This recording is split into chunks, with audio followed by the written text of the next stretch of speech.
Maliwanag ang chandelier sa loob ng Le Jardin Hotel sa Paris. Mga negosyante mula sa iba't ibang panig ng mundo ang nakaupo sa paligid ng mahabang conference table. Nakatayo si Freya Galliano sa harap ng mga ito. May kumpiyansang hawak ang remote ng presentation. Next slide please. Sabi niya sa ka-team habang pinapakita ang projected market growth ng bagong produkto. Malinaw ang boses niya. Diretso ang kanyang tingin. Ni walang bakas ng pagod, kahit halos 3 araw na siyang walang tulog. Tumango ang matandang CEO sa dulo ng mesa. Impressive, Miss Galliano. You know how to win a room. Ngumiti siya kahit kumakabog ang kanyang dibdib. Sa wakas, matapos ang halos 1 taong preparasyon, natapos din ang pinaka-importanteng business speech ng kumpanya niya. Nagkumpulan ng ilang European investors sa gilid para bumati. At habang nakikipagkamay ang dalaga, naramdaman niyang tumunog ang kanyang cellphone. Natigilan siya dahil sa isang ringtone. Ang ringtone na naka-assign lang sa isang tao. Kuya Ivan. Bulong niya. Agad niyang inalis ang kamay sa hawak ng investor at tumalikod.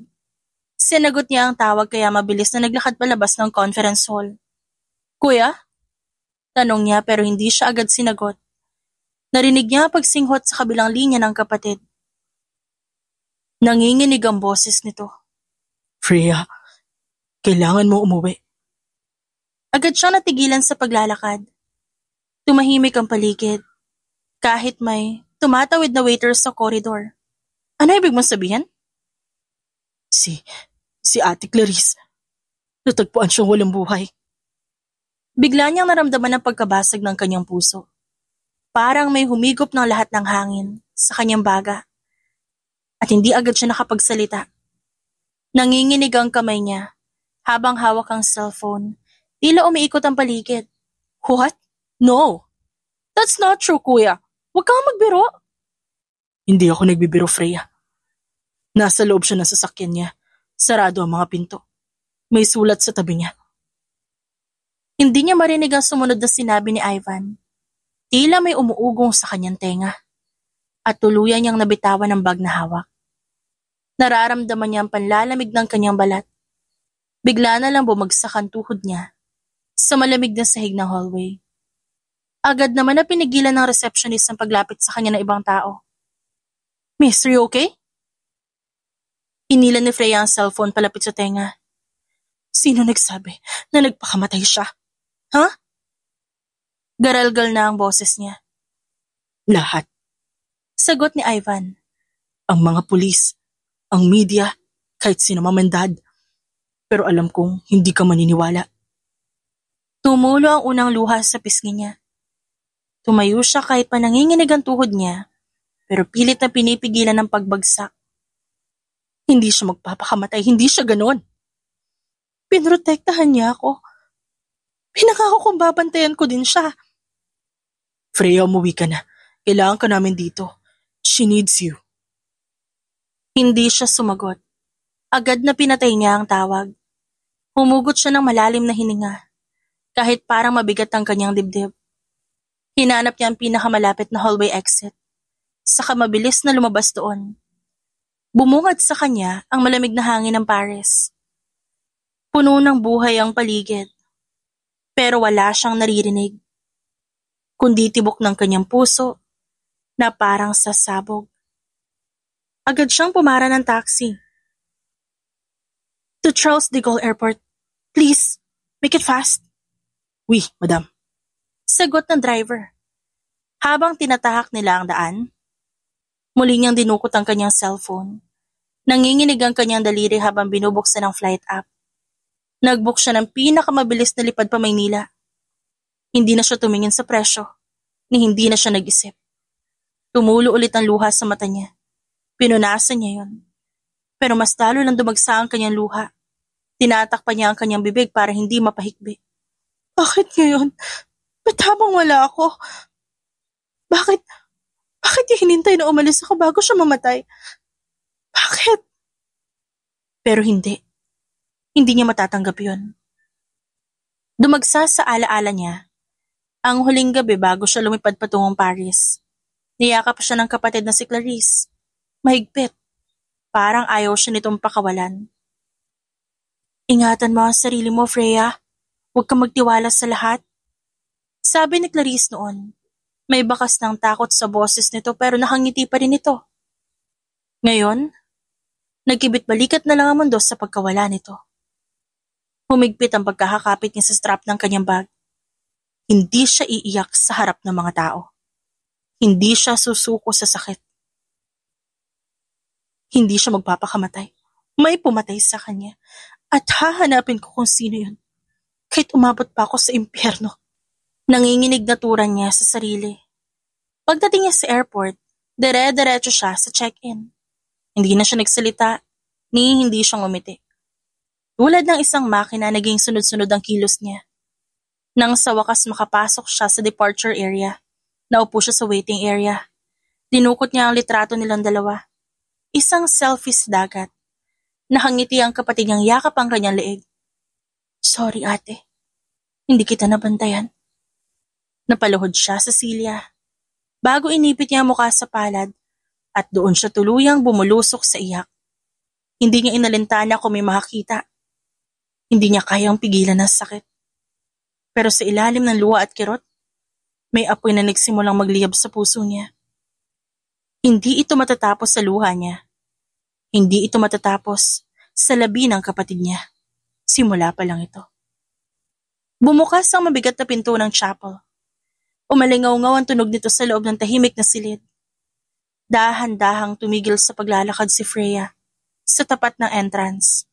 Umiigting ang dibdib niya habang pinagmamasa ng mga taong nakaupo sa loob. Mapuputlang muka, mga matang nanunubig, ilang kamag-anak na tahimik na umiiyak, ilang bisitang nakaupo sa gilid na waring ayaw mapansin. Humakbang siya. Mabibigat ang kanyang bawat akbang. Sa gitna ng aisle siya dumaan. Doon tumambad sa kanya ang puting kabaong sa dulo nakabukas.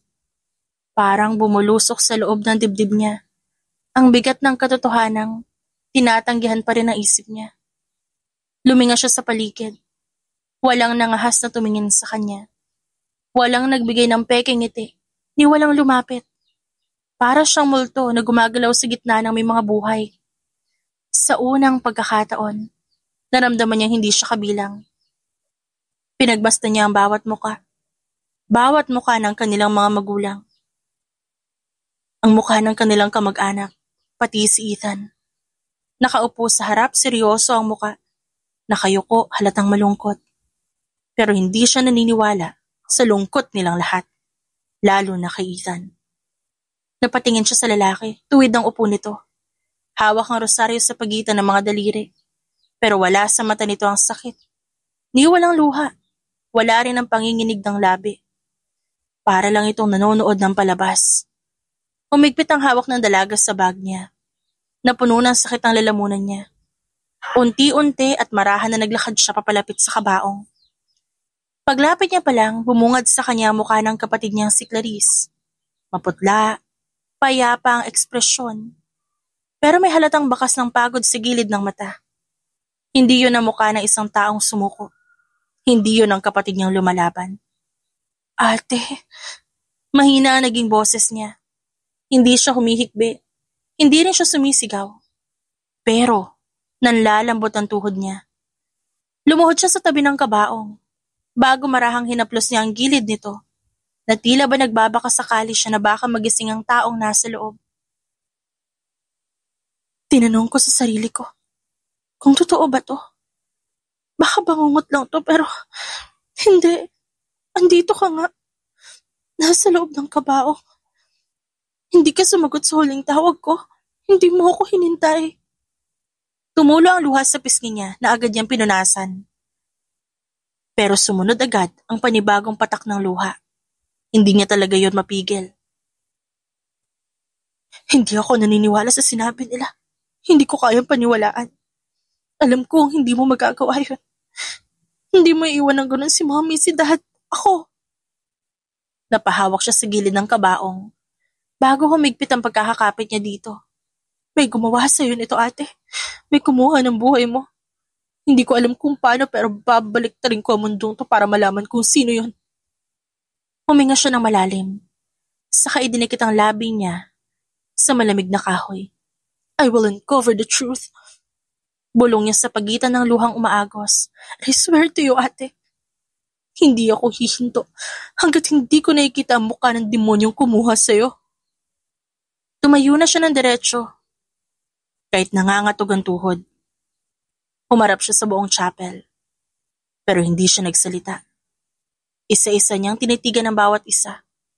Nagangat ng tingin si Ethan. Pero mabilis na ibinalik sa sahig ang mga mata. Para bang natatakot harapin ang tingin niya. Lumapit sa kanya si Ivan, ang panganay nilang kapatid. Freya. Mahinang sabi nito. Magpahinga ka muna. Mahaba pa ang gabi. Umiling siya. Hindi ako pagod. Gusto ko manatili dito. Gusto kong bantayan si ate. Hinawakan siya dito sa balikat. Alam ko mahirap. Pero hindi mo dapat tupasanin mag-isa. Hindi siya sumagot. Tumingin lang ulit siya sa kabaong. Lumapit ang isa sa mga auntie nila at inalok siya ng basong tubig. Tinanggap niya yun pero hindi niya ininom. Naupo siya sa tabi ni Clarice. Tahimik lang siyang nakatitig sa harapan. Why do I feel like everyone can't look me at the eyes? May tinatago ba sila sa akin? Tumayo si Ethan at lumapit sa kanya. Freya, nakikiramay ako. Sabi nito, na kunwaring mahina ang boses. Nagangat naman ang tingin niya. Diretso ang titig na ibinigay niya dito, matulis, walang halong takot. You don't have to say that. Kung di mo naman nararamdaman. Malamig niyang sagot kay Ethan. Napakunot ang noon ng lalaki. Anong ibig mo? I know that you never drop any tears. Hindi ka nagluluksa. Inilapit ni Freya ang mukha sa lalaki. Hindi ko malilimutan ang mga mata mo, Ethan. Lalo na nung huling gabi akong umalis. Agad na napalitan ang ekspresyon sa mukha ng lalaki. Umiling ito at nagsimulang umatras. Wala akong alam sa nangyari. Huwag mong gawing personal to.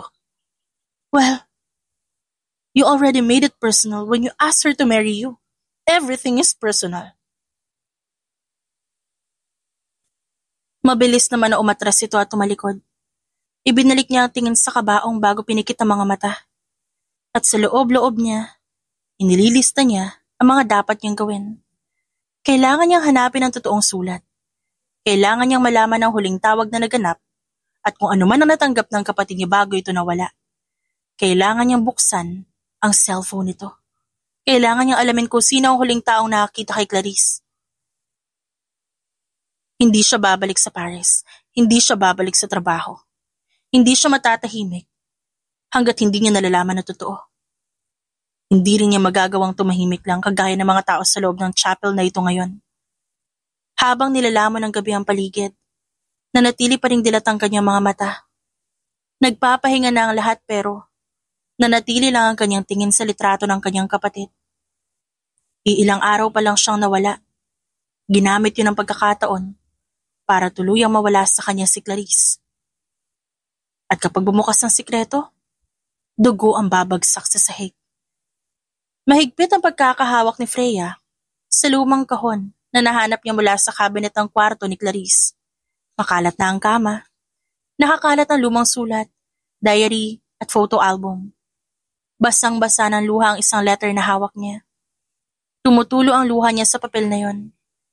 Inangat niya ito at muling tinignan ng pamilyar na sulat kamay ng kapatid. Maayos yon. May kurbang pino ang bawat letra. Matibay ang linya ng bawat salitang isinulat ng taong buong loob na ginawa yon. Yun ang tunay na Clarice. Sa kabilang bahagi ng kama, nakabukas ang envelope na ibinigay ng pulis. Suicide note. Ang nakalagay doon. Nang buksan niya yon, agad siyang napahawak sa dibdib. Ibang-iba ang pagkakasulat nun. Malalaki ang letra, ni hindi pantay-pantay ang pagkakalinya. May pilit sa bawat letra, na tila pinipilit gayahin ang pagkakasulat ni Clarice, Pero hindi yun nakatakas sa paningin niya. Ipinagtabi niya ang dalawang sulat. Sa unang tingin, totoo namang mukhang pareho. Pero hindi siya tumingin na mababaw. Kilala niya ang kapatid niya. Mula sa paboritong pabango nito hanggang sa paraan ng pagtawa nito kapag kinikilig.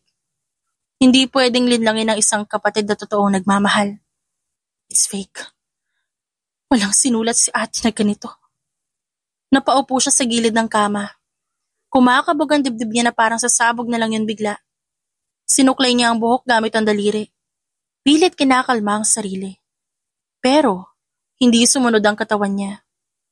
Naramdaman niya na uminit ang batok niya, kasabay ng pagtigas ng kanyang panga.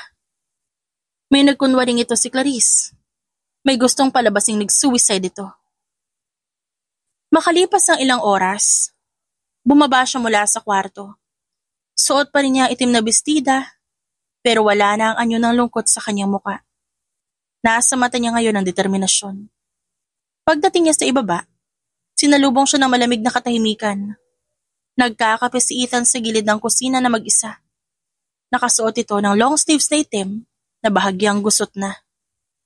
Nakatingin ito sa tasa habang pinapaikot ang kutsarita. Ethan.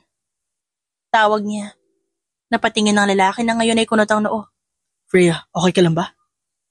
Hindi siya sumagot agad. Lumapit siya. Marahan ang bawat akbang niya pero matatag. Inilapag niya sa mesa ang peking sulat. Basahin mo. Kinuha naman ito ang papel at pinagmastan. Umangutang mo habang nagbabasa. At pagkatapos, inilapag ito sa mesa. Yan ang suicide note ni Clarice. Nakita ng pulis sa loob ng sasakyan niya. Diba? Tumango ang lalaki. Talaga? Kumunot ang noo ng lalaki sa kanyang tanong. Sigurado ka bang siya nagsulat niyan? Hindi agad sumagot si Ethan. Sa halip ay umigkas ang kilay nito. Ano ibig mo sabihin? Hinugot ni Freya mula sa bagang lumang letter ni Clarice na siyang tunay. Ito ang sulat ni Ate Clarice sa akin noon. Nung birthday ko. Tignan mo mabuti. Paghambingin mo. Umirap si Ethan. Pareho lang naman. Hindi. Hindi siya nagsulat niyan. Hindi sulat ni Clarice yan. Di mo ako malilinlang. Bata pa lang kami. Ako na ang taga-check ng school notes niya. Alam ko kung paano siya magsulat kahit nakapikit ako. Agad na tumaas ang kilay ni Ethan. Freya, baka dahil sa stress, baka hindi mo lang matanggap. Tumigil ka. Putol niya. Huwag mong palabasing nag-iimbento ako. Isa lang ang ibig sabihin nito. May nag-forge ng note at may gusto talagang palabasing nag-suicide siya. Natahimik naman ito bago uminom ng kape. Waring nagpapakampante. Pero hindi yan nakaligtas sa kanya. Nilingon niya ang paligid. Pero agad na natigilan nang makita niya sa kanyang peripheral vision ang bahagyang pagngisi ng lalaki. Agad na pakuyom ang kamao niya, kasabay na pag-iigting ng kanyang panga. Pinapanood niya ang bawat kilos ni Ethan. Hindi naman to umiwas sa tingin. Pero nabasa niya ang takot sa likod ng ngiti nito.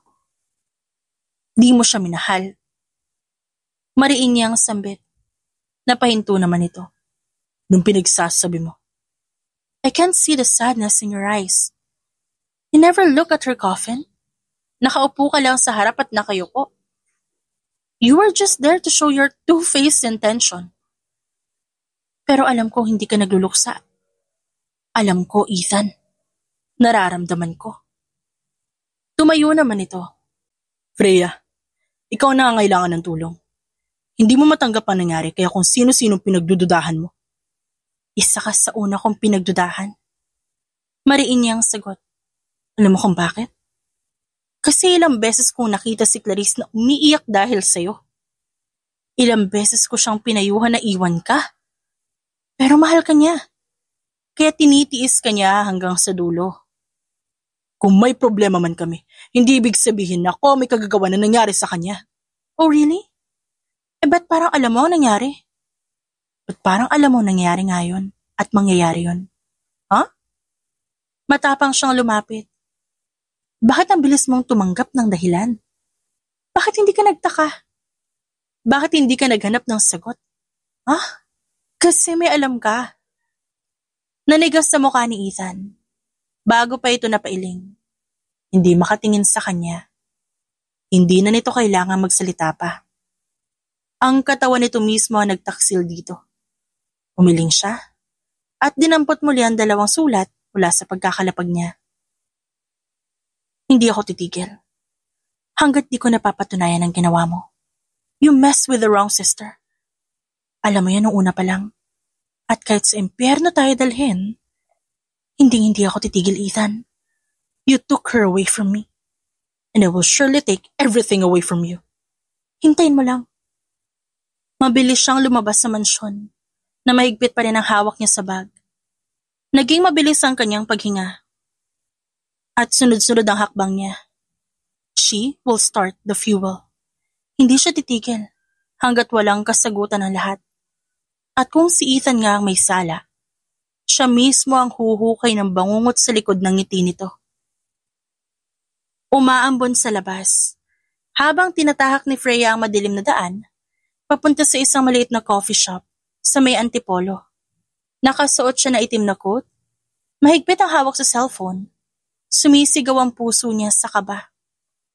Sa wakas, may sumagot na sa isa sa mga mensaheng pinadala niya sa mga lumang kontak nila sa NGO. Natigilan siya nang makapasok siya sa loob. Hindi pa man niya tuluyang nakikita ang mukha ng lalaki na katalikod. Tila kilala agad ito ng kanyang sistema. Kian? Hindi niya mapigilan ang malakas na pagtibok ng kanyang puso. Lalo na nang magtaas ito ng tingin at tuluyang magtagpo ang kanilang mga mata. Freya.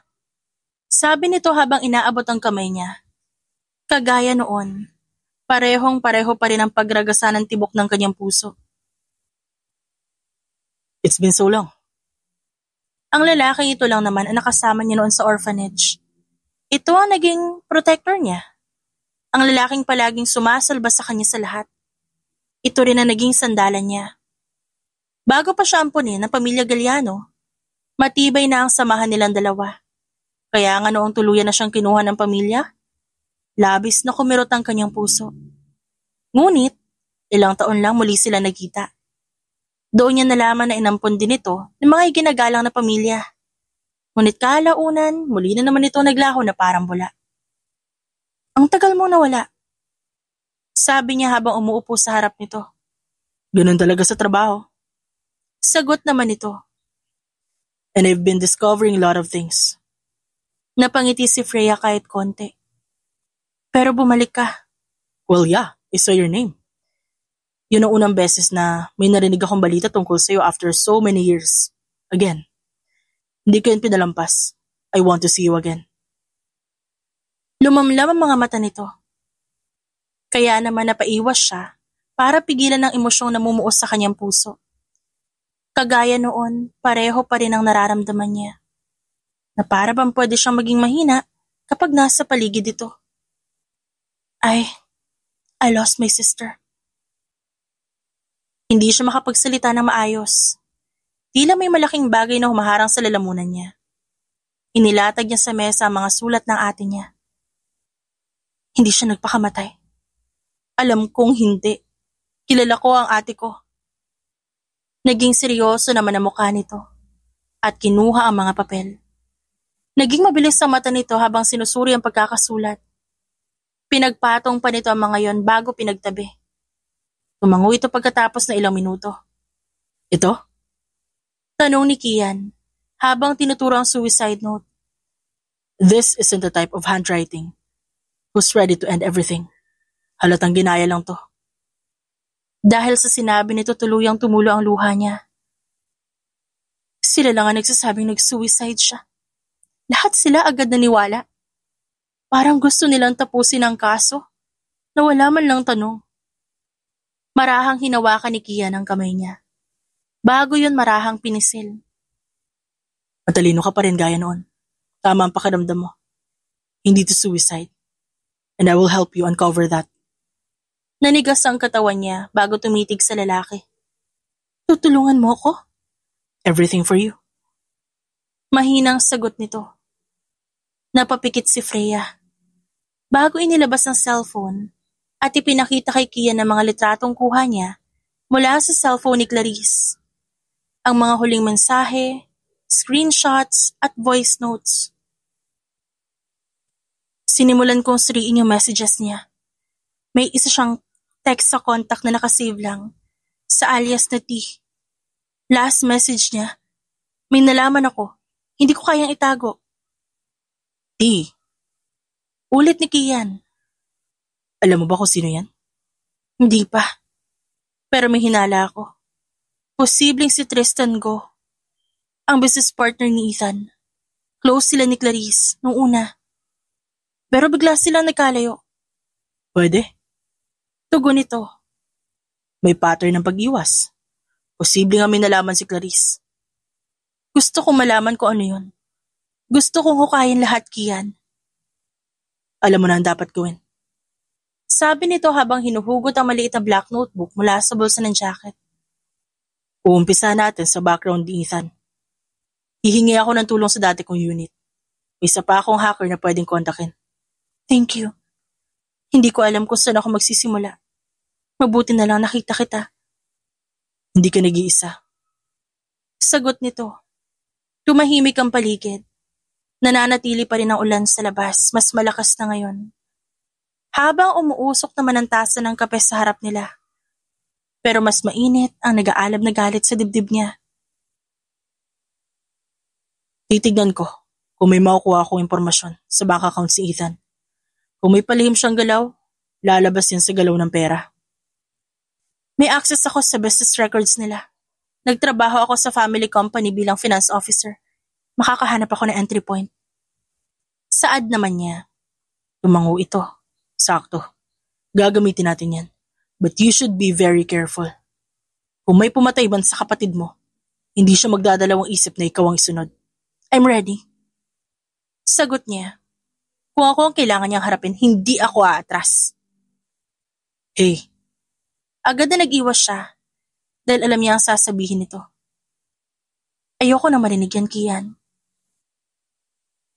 Aniya, bago sumimsim sa kape. Don't lie to me. I know when you're lying. Tuluyan siya nag-iwas ng tingin dito. Hindi siya handa para harapin ang kirot sa puso niya. Gusto niya yun itanggi. Gusto niya hindi makaramdam ng kahit ano. Can you come with me? Sa club? Diretsong tanong niya bago tumango. At kinuha ang mga gamit sa lamesa. Kahit hilong-hilo na dahil sa dami ng alak na nainom niya, tuloy-tuloy pa rin siya sa paglalakad. Umiikot na ang paligid niya. Pero wala naman talaga siyang pakialam. Hey, come on, ihahatid na kita. Ang masuyong boses ni Kian ang dahan-dahang nagpalingon sa kanya. Pero hindi siya makikinig sa lalaki. Kundi para ipakita dito ang muli niyang pagtungga sa bote ng alak na hawak niya. Leave me alone. Ani niya. Ngunit nanatili lang ito nakasunod habang ang mga kamay nito nasa loob ng bulsa ng pants. I want to see my sister. I'm not leaving without her. Nang humakbang siya, hindi tumugma ang ankle niya. Mabuti na lang mabilis na nakakilos ang binata at nasalo siya. Hindi matutuwa si Clarice. Kapag ganito yung makikita niya, Freya. Matigas ngunit may pag-aalalang sabi nito. Iniwan ko siya mag-isa. Iniwan ko siya mag-isa sa lintik na lalaking yun. Malakas na sigaw niya.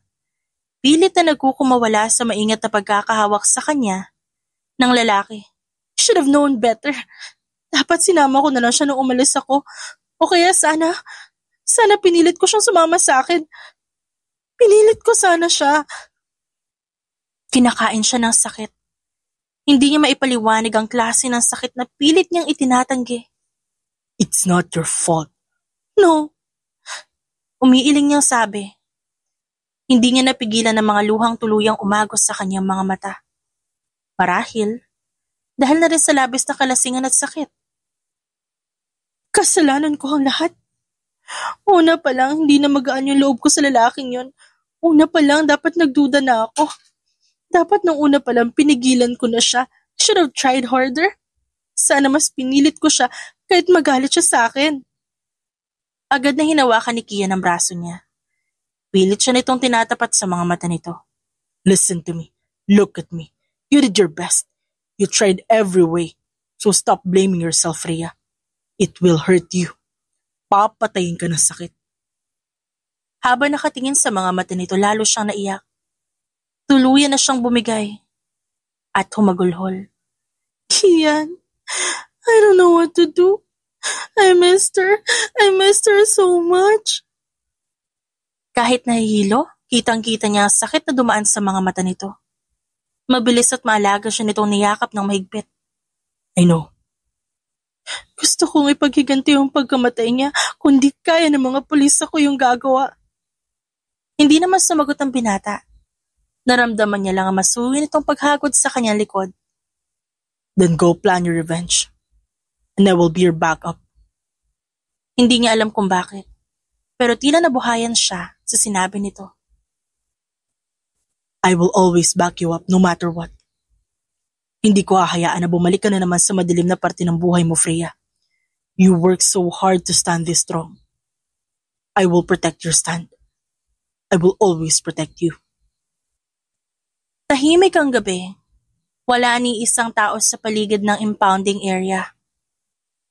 Ang malamlam na ilaw mula sa mga street lamp ang nagbibigay gabay kay Kian habang dahan-dahan niyang pinapasok ang bakod. Dala niya ang lockpick kit. 2 segundo lang bumigay na ang padlock. Pumasok siya sa loob habang nananatiling kalmado ang kilos niya. Kilala niya ang lugar na ito. Isang warehouse na pinupuno ng mga abandonado at imbestigadong sasakyan. Tinitigan niya ang listahang binigay ni Freya. Plate number VAA 9165, gray SUV. Agad na tumakbo ang kanyang mga mata sa bawat hilera ng sasakyan. Tila mga kalansay na tahimik na saksi ang mga ito sa kanika nilang mga kasalanan. Sa pinakadulo, nakita niya ito. Ang sasakyan kung saan namatay si Clarice. Lumapit siya doon at maingat na sinipat ang paligid. Walang bantay o kahit CCTV man lang. Kinuha niya ang maliit na flashlight mula sa bulsa.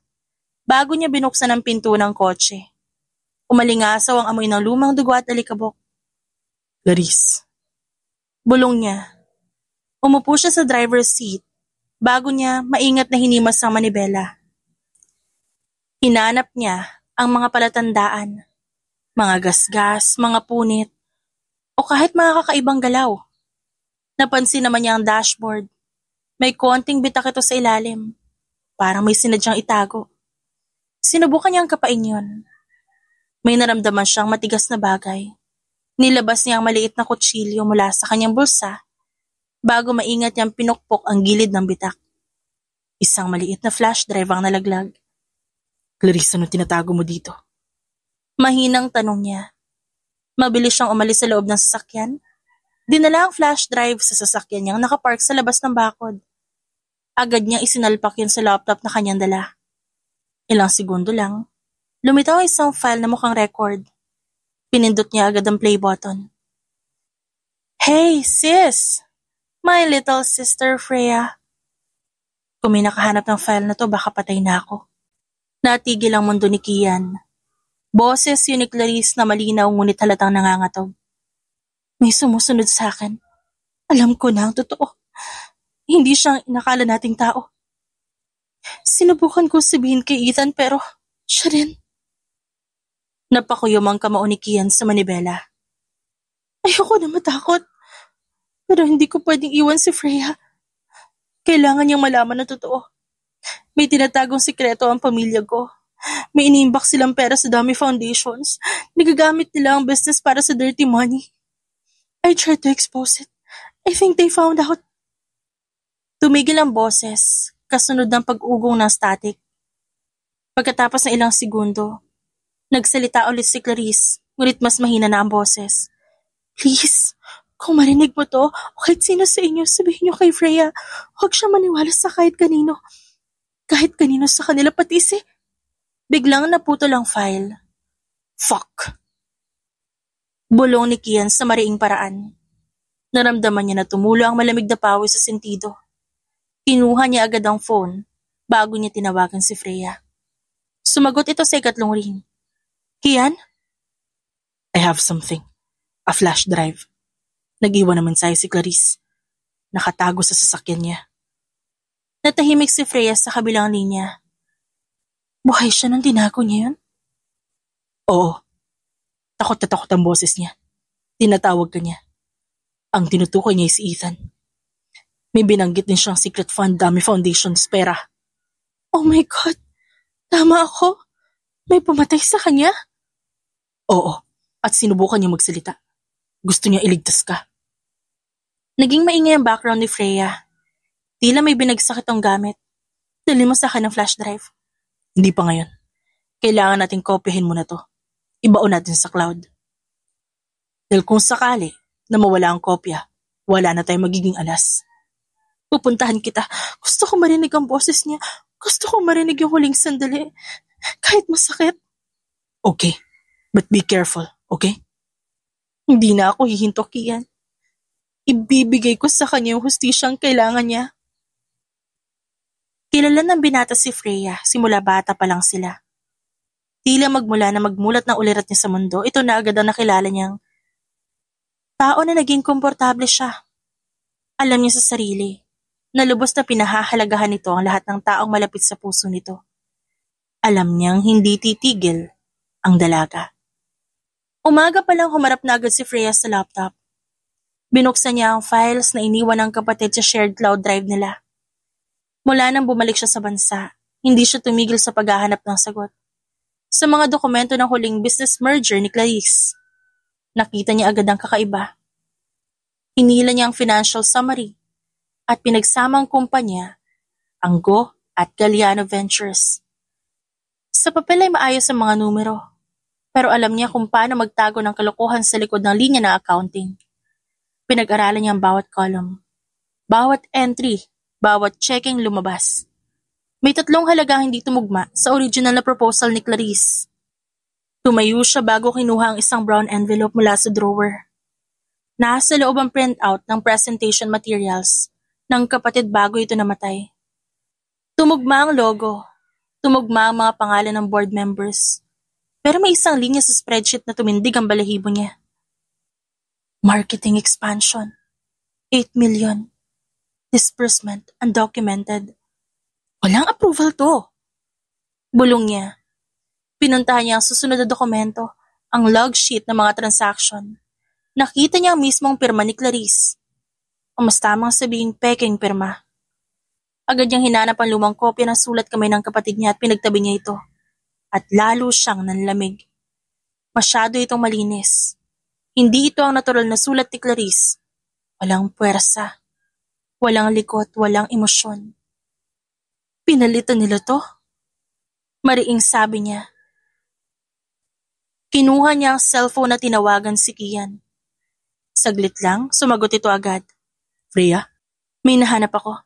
May 8 million na lumabas sa merger deal. Walang record kung saan napunta. At hindi si Clarice ang pumirma sa release form. Mukhang may perang kinurakot. Sagot ni Kian. Sinadya nila ang paglagay sa expansion para hindi mahalata. Pero hindi lang yun. Humigpit ang hawak niya sa cellphone. Hinahanap ko ang assistant ni Clarice, si Marga. Araw-araw sila magkasama. Pero mula 3 days ago, bago mamatay si Clarice, nawala bigla si Marga. May record ba ng pag-resign, Olive? Wala. Na resignation letter, wala. Tinawagan ko ang HR ng Galliano Corp. Sabi sa akin emergency leave daw. Pero walang detalye. Ni address. Hindi na raw active ang record niya. Baka may nangyari sa kanya o baka pinatahimik din. Natigilan siya kasabay ng paninikip ng kanyang dibdib. Kailangan ko siya mahanap, Kian. Baka siya lang nakakaalam ng buong pangyayari sa araw na yun. Magpapakilos ako ng tao. May kaibigan akong dating NBI. Baka matunto natin ang huling galaw ni Marga.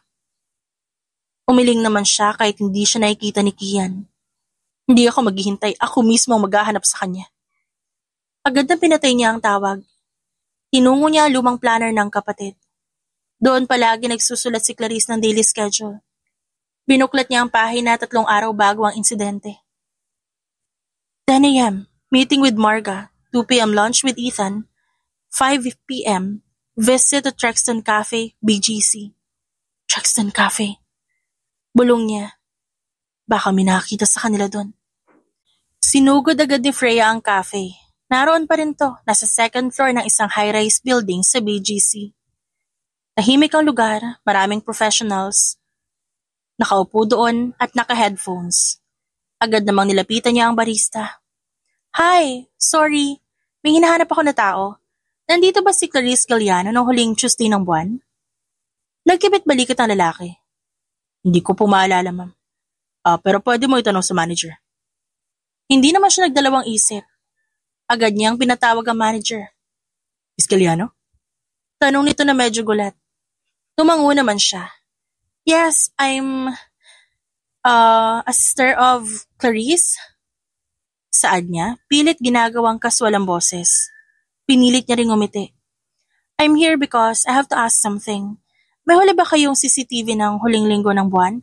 Nagpunta kasi siya dito kasama yung assistant niya. Her name is Marga.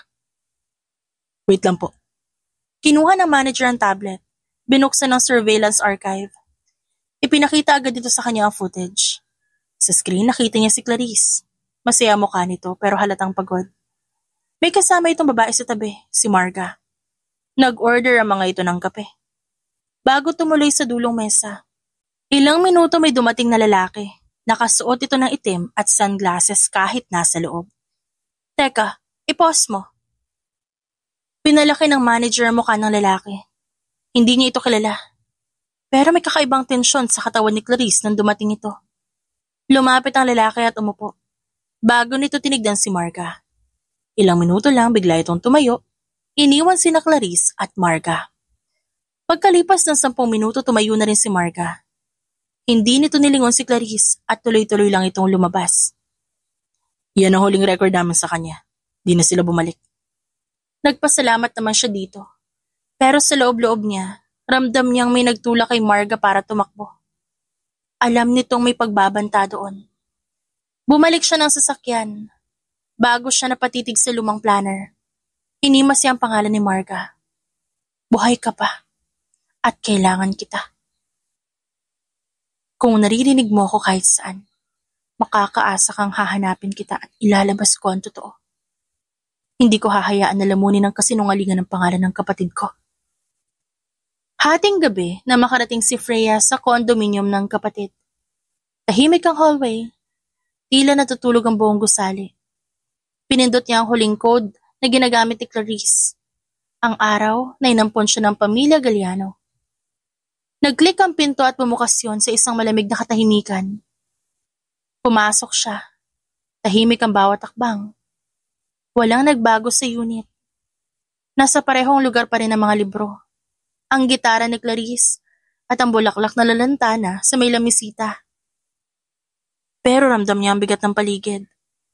Parang sumisigaw ang mga dingding. Parang may gustong sabihin ng mga alaala. Tinungo niya ang paboritong painting ng kapatid. Isang abstract art na ito mismo ang nagpinta. Noon pa man may hinala na siyang may tinatago sa likod nito. Hinila niya ang frame ng marahan. Tumambad ang manipis na kahon na nakakabit sa dingding. Camera? Bulong niya. Binuksan niya ang compartment bago siya kumuha ng screwdriver mula sa bag. Marahan niyang tinanggal ang takip. Sa loob nito may isang maliit na memory card. Yun ang kumikistap sa ilaw ng flashlight. Kinabahan siya. Kasabay ng kabog ng dibdib niya. Ikinuyom niya ang card bago yun nilagay sa bulsa. At lumabas agad ng unit. Pagkarating sa sasakyan, isinaksak niya ang memory card sa laptop. Isa-isang lumitaw ang mga video files. Tinapik niya ang touchpad at agad pinanood ang una. Sa footage, makikita ang sala ng kondo. Araw yun ng linggo base sa date stamp. 2 araw bago mamatay si Clarice. Maayos ang ayos ng kapatid niya sa video.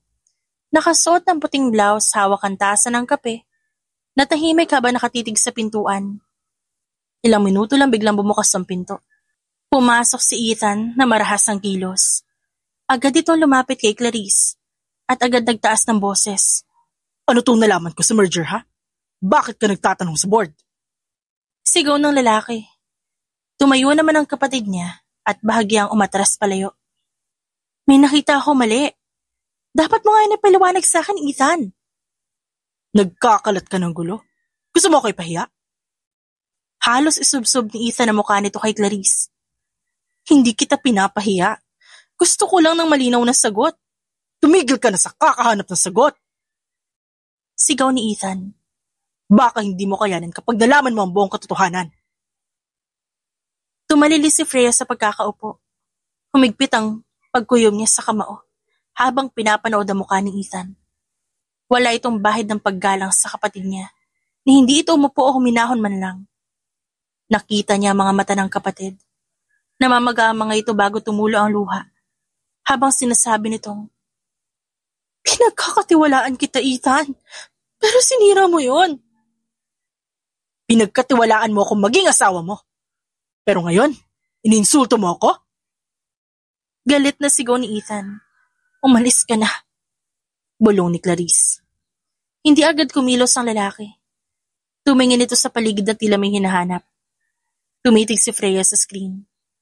May kinikilos si Ethan sa mesa. Parang kinukutkot ito ang maliit na gamit doon. Pagkatapos na ilang segundo, humakbang to palapit sa pader. Doon sa parte kung saan naroon ang kamera. Umisilang ito habang matagal na tumitig.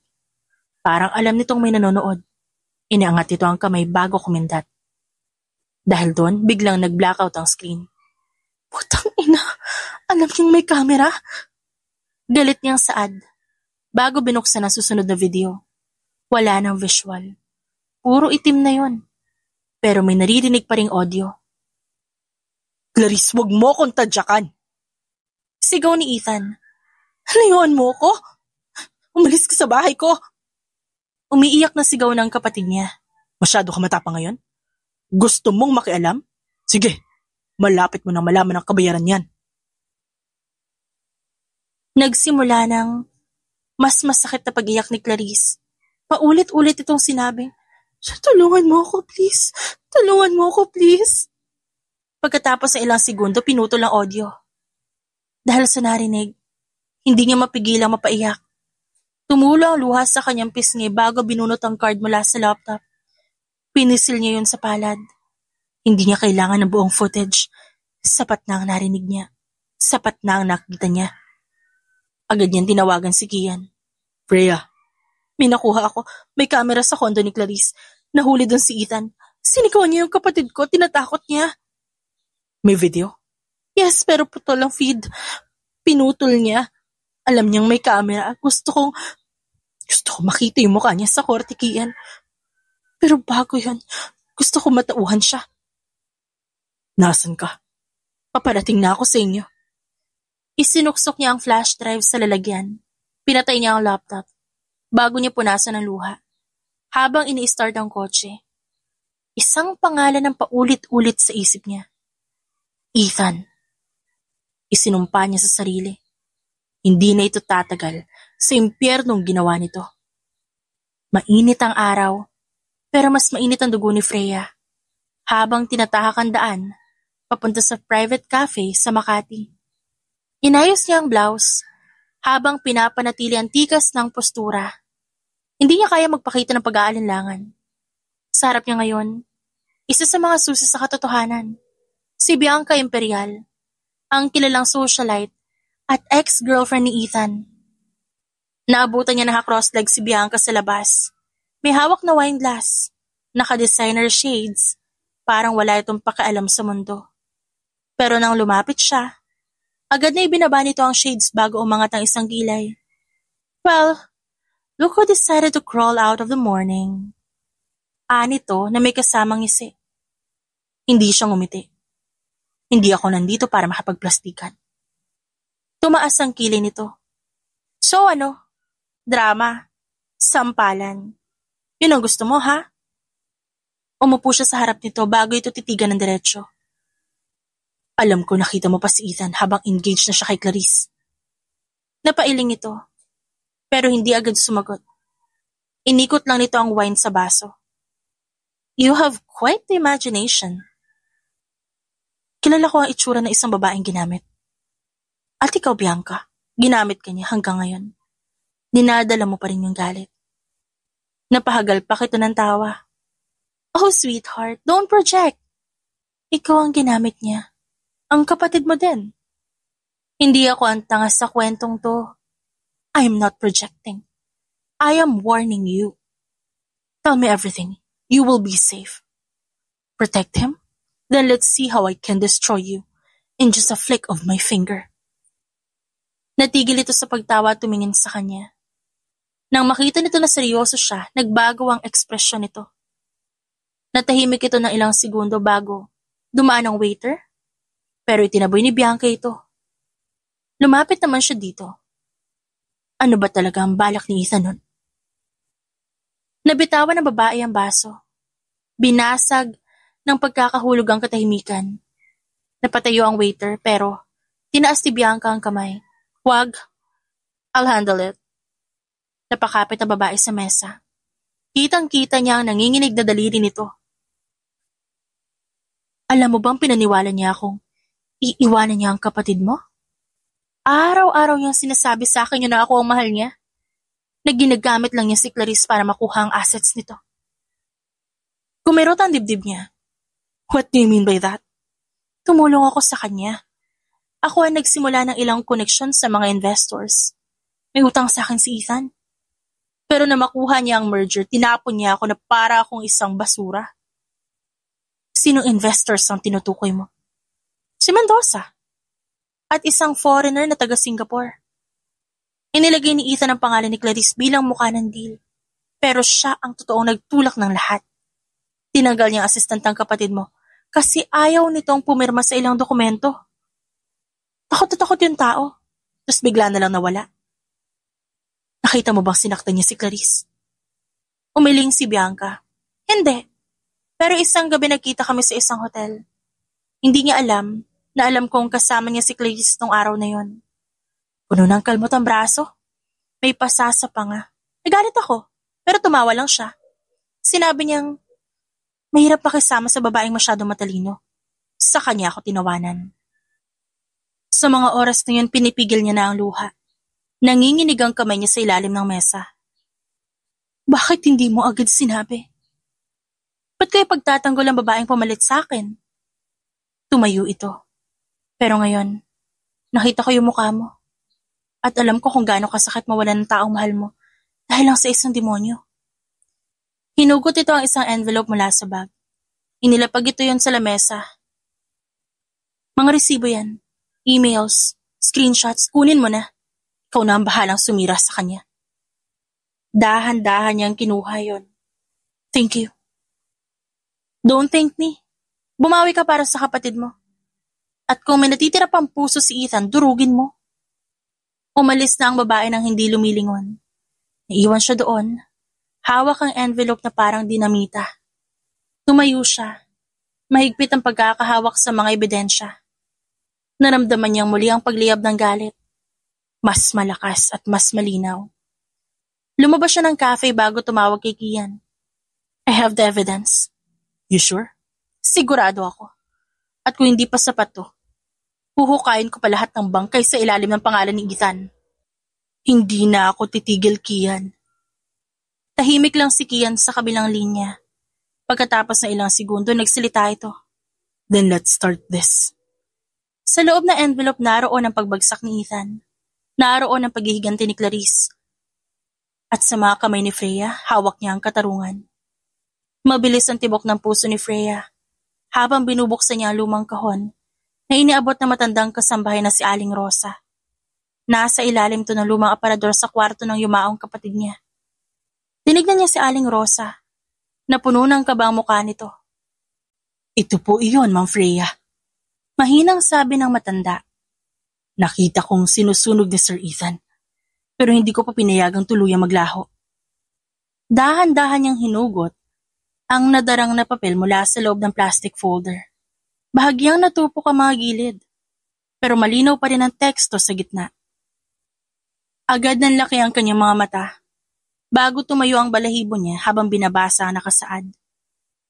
Last Will and Testament of Clarice Galiano. Date, 5 days before her death. Sa dokumentong yon, tinanggal ni Clarice si Ethan bilang pangunahing tagapagmana. Sa halip, binigay nito ang kalahati ng ari-arian at negosyo at kayamanan sa isang NGO para sa mga batang ulila. Ang parehong organisasyon kung saan unang nagkakilala sina Freya at Kian at ang lahat ng natitira nakapangalan sa kanya. Sigurado ka bang yan ang pinirmahan niya? Tanong niya gamit ang nanginginig na tinig. Opo, ma'am. Nakita ko pong pumasok sa law office. Ako po ang nagdala ng gamot niya noon. Nagulat pa ako. Sinabi niya sa akin na pag may nangyari sa akin, ayaw niyang makinabang ang taong hindi niya mahal at hindi siya mahal. Tapos, 3 araw matapos yun, wala na siya. Agad na napaluhod siya sa sahig. Napuno ng luha ang mga mata niya. Aling Rosa, ikaw ang dahilan kung ba't mabubuhay muli ang pangalan ng kapatid ko. Sa isang lumang warehouse sa may Santa Mesa, hinila ni Kian ang driver ni Ethan mula sa sasakyan. Piniringan niya ito at mahigpit na ikinadena ang kamay ng lalaki sa bakal na poste. Pinanood niya ang pinagpapawisan nito sa dilim. Huwag mo kong paikutin. Banta niya gamit ang malamig na tinig. Alam kong wala sa gym ang amo mo nung gabi ng pagkamatay ni Clarice. Sir, wala po ako alam. Isang suntok ang binitiwan ni Kian sa mesa sa tabi. Kumalabog ang kahoy na dahilan ng pagkapitlag ng driver. Sabihin mo sa akin ang totoo. Sino ang kasama ni Ethan nung gabing yun? Bakit siya nagtungo sa lumang parking lot sa Valenzuela?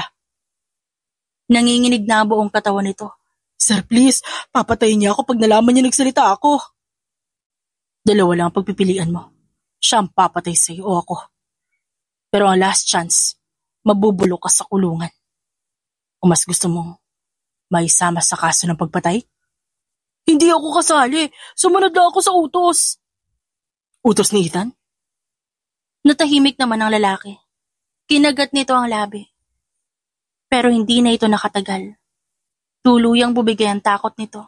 Opo si Sir Ethan na nagutos. Hindi siya nagpunta ng gym.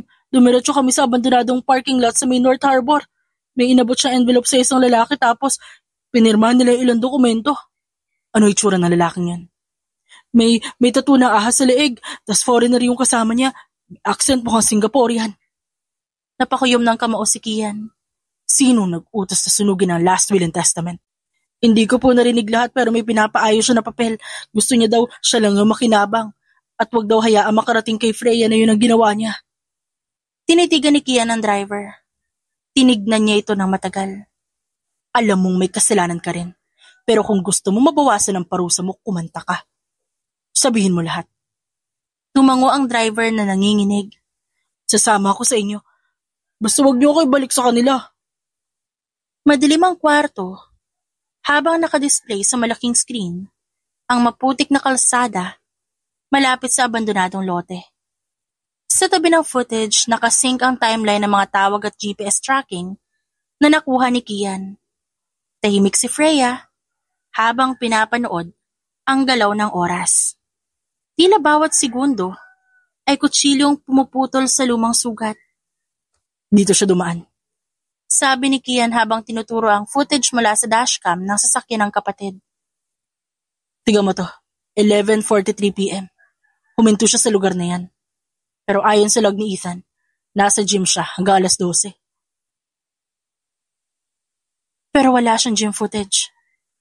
At yung tawag na natanggap ni Clarice bandang 11:30, galing sa burner phone na nakarehistro sa isang dummy account ng kumpanyang hawak ni Ethan. Tumango naman si Kian at itinuro ang bahaging may kahina-hinalang anino sa likod ng sasakyan. Ito ang punto kung saan bumaba siya. Ayon sa autopsy, wala siyang sugat sa leeg bago umalis ng bahay. Pero may dugo sa loob ng sasakyan na mahanap siya. Tinakpan niya lahat. Pero hindi niya nabura ang bakas ng dugo sa ilalim ng upuan. Nanlaban ng kapatid mo. At sinubukan niyang tumakas. Hinugot ito ang maliit na plastic na lalagyan mula sa bag. At nagsalita. Nagpa-test ako. DNA test. Tugma sa kapatid mo. Napatingin siya kay Kian. Tapos na ang laro. Ngayon siya ang mananagot. Makinang ang mga chandelier. Nangingibabaw ang liwanag sa bawat sulok ng ballroom. Puno ng mga taong nasa alta sosyedad, mga negosyante, politiko at kilalang personalidad. Sa gitna ng mga ito, nakatayo si Freya, suot ang itim at gintong evening gown, may ngiting kontrolado, may matang nagmamasid. Pumasok si Ethan na nakataksido at may dalang ngiting parang lobo, kaakit-akit pero nakakasakal. Tumangulang ito sa kanya bago lumapit. Marahan itong humalik sa kanyang pisngi. You look breathtaking tonight. Bulong nito. You look like a man with too many secrets. Sagot naman niya kasabay matamis ng ngiti. Lumingon ng lalaki sa kanya. Di kita maintindihan. Hindi mo kailangan intindihin. Uminom ka na lang. Sabay abot niya ng champagne flute. Hawak ng kamera. Sa chandelier ang bawat kilos ni Ethan. Nakatago sa centerpiece ang mikropono habang may nakaposisyon na undercover agent sa bar, waiter, at sa DJ booth. Agad na nag-text siya sa isang burner phone. In position. Yun ang sinabi niya. Sa kabilang linya, sumagot si Kian mula sa van sa labas ng hotel. All units, ready. Lumapit si Ethan sa bar bago ito uminom ng whiskey. Sinundan naman niya ito bago tumabi at pinanatili ang mahinang boses. Alam mo bang matalino ang kapatid ko? Pero mas matalino ako. Are you drunk? Tanong ni Ethan na may bahid ng inis. Hindi. Pero ikaw lasing sa sarili mong kasinungalingan. Kumunot ang noon ng lalaki. What are you talking about? Clarice's last call. The forged letter. The fake suicide. The hidden footage. The blood. Napaatras ng lalaki bago tumawa ng pilit. You're insane. You lured her to that place. You strangled her. Then you staged her death. Nagsimulang mag-ikot ang tingin ni Ethan. Nakaramdam na ito ng tensyon sa paligid. Tumabi siya at binulungan nito. You lose. Tumigil ang paghinga ni Ethan. Mula sa likod niya bumukas ang communication line. We have you surrounded, Mr. Ethan Alvarez. Don't move. Parang naparalyze si Ethan. Tumayo ang ilang bisita pawang mga agents. Lumapit si Kia na may hawak na arrest warrant. Hawak din ito ang flash drive na may kopya ng ebidensya. Tumigil ang oras sa paligid. Habang tinitignan ni Ethan ang dalaga. Ikaw to? Ikaw lahat ng to? Ikaw may gawa? Tumango naman siya. Ako lang ang gumanti sa ginawa mong kasinungalingan. Sa pagpatay mo sa taong nagmamahal sa'yo ng totoo. Pinalibutan ng otoridad ng lalaki, lumaban pa ito.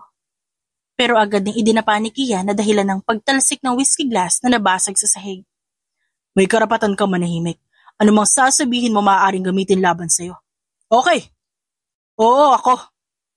Ako ang kasama niya nung gabing yun. Pero hindi ko siya pinatay. Nagpatahimik lang ako. Pinilit niya ako. Tinaas ni Kia ng kamay. Confession secured. Binaling ni Freya ang tingin sa crowd. Tahimik ang lahat. Saksi ang buong mundo sa pagbagsak ng lalaking minsan na naging hari ang imahe. Ngayon, isa na lang itong kriminal. Umiling siya. Hindi pa. Kailangan ko pang ihatid sa puntod ni Clarice ang katarungan. Bumuhos ang ulan habang hawak ni Freya ang huling piraso ng puzzle. Isang lumang dokumentong may pirma ng kanyang amang umampun sa kanya. Si Don Emilio Galliano. Tinuyo niya ang papel sa ibabaw ng mesa. Nanginginig ang mga daliri niya habang binabasa ang bawat linya. Sa kasulatan, pinapakita ang pagpayag ni Don Emilio na ibenta ang ilang asset ng kumpanya sa ilalim ng ibang pangalan, pangalan ni Ethan. Ikaw, Dad? Bulong niya na nanlalamig ang puso. Pumasok si Kian sa study. Nakita mo na? Tumango siya. Tinulungan niya si Ethan na itago ang mga ebidensya. Siya mismo ang nagpatawag ng fixer para linisin ang records. Ayaw mo bang kausapin siya? Haharapin ko siya. Hindi ako uuwi nang hindi niya naririnig ang galit ko. Agad na pumunta si Freya sa lumang ancestral house ng mga Galliano. Nakaupo sa veranda si Don Emilio, hawak ang tasa ng kape. Lumapit siya dito. Ngunit hindi nagangat ang tingin na matanda. Alam ko na lahat. Panimula niya. Napailing si Don Emilio. Akala ko hindi mo malalaman. Bakit mo tinulungan si Ethan? Para protektahan ang pangalan natin para sa pamilya. Si Clarice ang pamilya natin. Hindi mo ba nakita kung paano siya pinatay ng dahan-dahan? Tumayo ang matanda. Mas tumanda ang itsura nito. Sa isang iglap, ayoko masira ang pangalan natin. Ayoko malaman ng mundo na ang anak kong babae niloko, pinatay at iniwang walang hustisya. At isa pa, natakot ako kay Ethan. Mas malawak ang koneksyon niya kesa sa iniisip mo. Lumapit siya dito. Mas pinili mong protektahan ang pangalan natin kesa sa anak mo? Tumigil ka na, Freya. Bakit, Dad? Bakit mo sinira yung buhay niya? Hindi na nagsalita si Don Emilio. Tinignan lang siya nito. Pero hindi na nito muling nakita ang batang iniligtas nito noon. Ang batang inampun nito at itinuring na anak. Ang nakita na lang nito ngayon, isang batang babae na handang sirain ang pader ng katahimikan. Naglakad palayo si Freya, bitbit ang buong katotohanan. Dumiretso ang dalaga sa libingan ng kapatid. Nakasuot siya ng simpleng itim na dress, ni walang alahas, walang make-up. Dumiretso siya sa puntod ni Clarice. Bago siya humawak sa malamig na marmol. It's all done now, Clarice. Tapos na lahat, ate. Bumugas siya ng hangin. Malamig ang paligid pero mainit ang kanyang puso. Kakaibang uri ng kapayapaan ang bumalot sa kanya. Nahanap ko na kung sino ang sumira sa'yo. Tinanggal ko na sila sa buhay natin. Binalik ko sa mga bata ang yaman mo. Binigyan ko ng tinig ang pangalan mo. Hindi na nila mapipigilan ang katotohanan. Umupo siya sa damuhan bago hinaplos sa mga bulaklak. Ang sakit, ate. Akala ko sapat na yung pagmamahal ko para protektahan ka. Pero hindi ko na ibigay yung hustisya ang gusto mo makamit habang buhay ka pa. Pero kahit wala ka na, ginampanan ko pa rin ang pangakong binitawan ko noon, pinaglaban kita. Ako nang bahala. Ako na magpapatuloy. Ako ang magiging kalaban nila sa sistemang kinakatigan nila. Naglakad siya palabas ng sementeryo. Doon naghihintay si Kian, na nakasandal sa itim na SUV hawak ang isang payong. You ready? Tumangutango siya. Tapos na ang bahagi ng kwento ni Clarice, simula na ng bahagi ko. Agad nitong binuksan ang pinto, ngumiti siya at pumasok doon. Habang binabaybay nila ang daan, tumingin siya sa bintana. Wala na ang bagyo. Ngunit bakas pa rin ang patak ng ulan sa salamin. Naramdaman mo ba? Tanong niya dito. Ang alin? The power. Nagsimula ako bilang ulilang bata. Pinalad ako mapunta sa pamilya Galliano. Pero ngayon, natutunan kong kahit pamilya, kayang magtaksil. Natutunan kong kahit sino pwedeng pumatay para sa kapangyarihan. Tumingin sa kanya si Kian. Pero hindi nila napatay ang totoo. Buhay ang katotohanan at dala ko yun. Sa huling liko ng kalsada, hindi na lumingon si Freya. Hindi niya kailangan tumingin pa sa likod. Naiwan na doon ang sakit. Naiwan na rin ang dati niyang sarili. Ang kapalit ng pagpanaw ng kanyang kapatid, isang babae na ngayon handa nang gamitin ang sariling lakas para wasakin lahat ng kasinungalingan. At wala nang makakapigil sa kanya.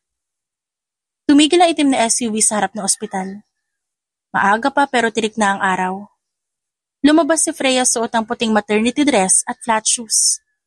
Pinagmasdan niya ang gusali. Tahimik ang paligid pero mabigat ang hangin. Lumapit naman si Kian sa kanya para hawakan at alalayan siya sa bandang likod. Handa ka na ba? Tanong ng asawa gamit ang malumanay na boses. Tumango naman siya. Matagal na akong handa. Magkahawak kamay silang pumasok. Tahimik ang bawat takpang nila sa malamig na sahig ng hallway. Dumaan sila sa mga nurse station, sa mga pamilya nagbabantay, sa mga tanong na natiling hindi pinansin. Walang nakapigil sa kanila. Pagdating nila sa ICU, huminga ng malalim si Freya. Humawak siya sa kanyang tiyan kasabay ng paglakas ng tibok ng puso niya. Hindi dahil sa takot, kundi sa dami ng alaala. Binuksan ni Kian ang pinto. Nakahiga si Don Emilio sa kama, na halos hindi na gumagalaw. Nakasuot ng nasal cannula at bagsak ang mga mata. Tumayo sa gilid ang isang nurse. Dalawa lang ang pinapayagang pumasok. Tumango si Kian. Kami na ang huli. Lumapit siya sa kama. Tinignan niya ang lalaking minsan naging tagasagip niya. Minsan niya itong minahal.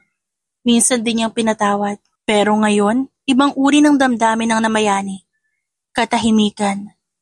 Nagmulat si Don Emilio ng nanlalabong mga mata. Kumurap-kurap ito na ilang beses. Freya. Dumating na ako. Mahinang sagot niya. Alam kong hindi mo ako kayang patawarin. Hindi ko kailangang kalimutan ang ginawa mo para mapatawad ka. Pero hindi ko rin papayagang mabuhay ang anak ko sa mundong to na may galit ako sa puso. Napatingin ito sa tiyan niya. Bahagyang nanliwanag ang mga mata nito. Magiging lolo ka na. Babae. Ang binigay kong pangalan sa kanya. Claire. Pumikit ito kasabay ng pagtulo ng luha sa gilid ng mata nito. Lumapit si Kian at masuyong inabot ang kamay niya. Pamilya na kami. Pero hindi namin itatago ang nakaraan. Ituturo namin sa anak namin ang buong katotohanan. Salamat at dumalaw ka pa rin. Hindi para sa'yo. Para kay Claire.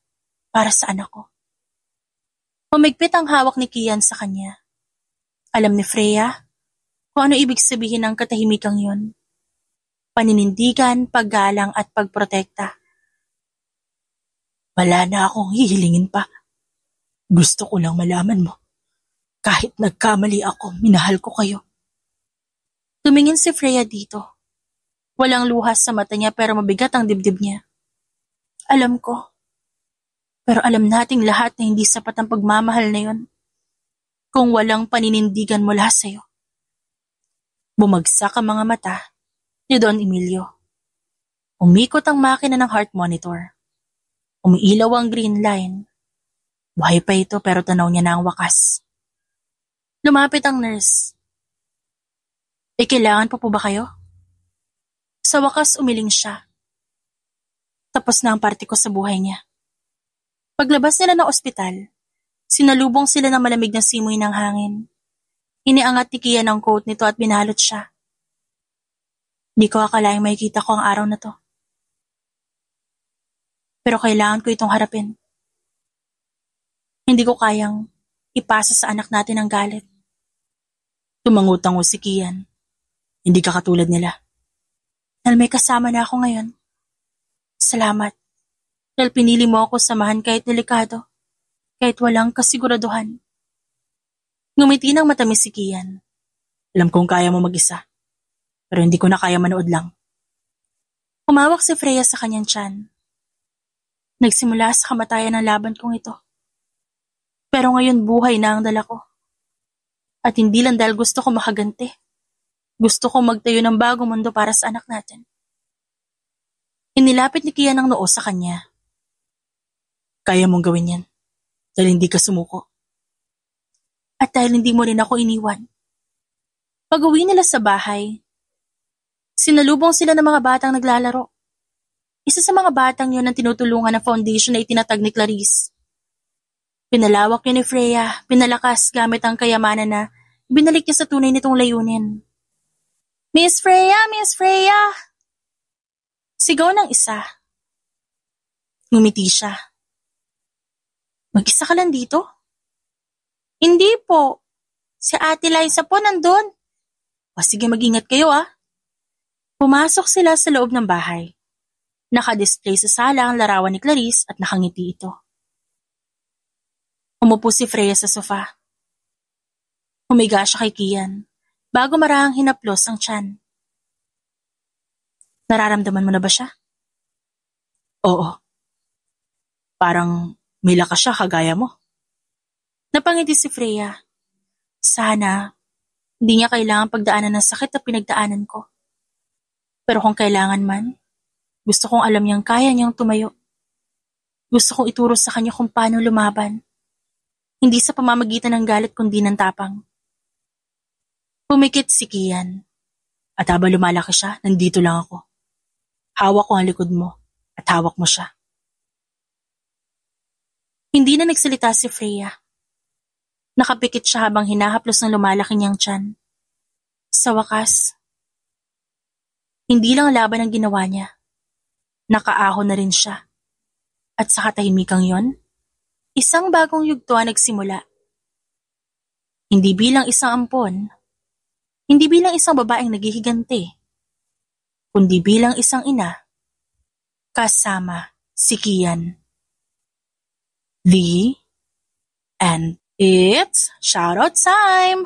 Shoutout kina Yan Kolyama, Miss Sapphire, Ed Sardido, Christy Divina, Solomon, LV Candotol, Emilia Tuason, Noni Sanz, Christina Ronda, Ruth Barlaan, Merly Darazaga, Miss Alejandra, Medal Talon, Perla Bautista at Rosita Nicolas. Hello, this is Iya. Meron kaming munting mensahe na nais iparating sa aming mga masugid na tagapakinig. Hihingi lang po sana kami ng konting lambing. Napansin po kasi namin na karamihan po sa aming mga listeners hindi pa po nakakapag-subscribe sa aming mga channels. Kaya ini-encourage po namin kayo na kung isa kayo sa mga frequent listeners at hindi pa nakakapag-subscribe, magiging malaking tulong po sa aming munting community ang pag-click nyo sa subscribe button at pag-tap ng notification bell para ma-notify kayo sa ginagawa naming daily update sa channel. Malaki rin na magiging tulong nito sa mga writers na nagsusulat para sa aming channels. And also, they would be encouraged to na magpatuloy sa pagsusulat ng sa gayon, mas mabigyan pa namin kayo ng kasiyahan at entertainment sa araw-araw. Yun lamang po at maraming salamat po sa inyong lahat.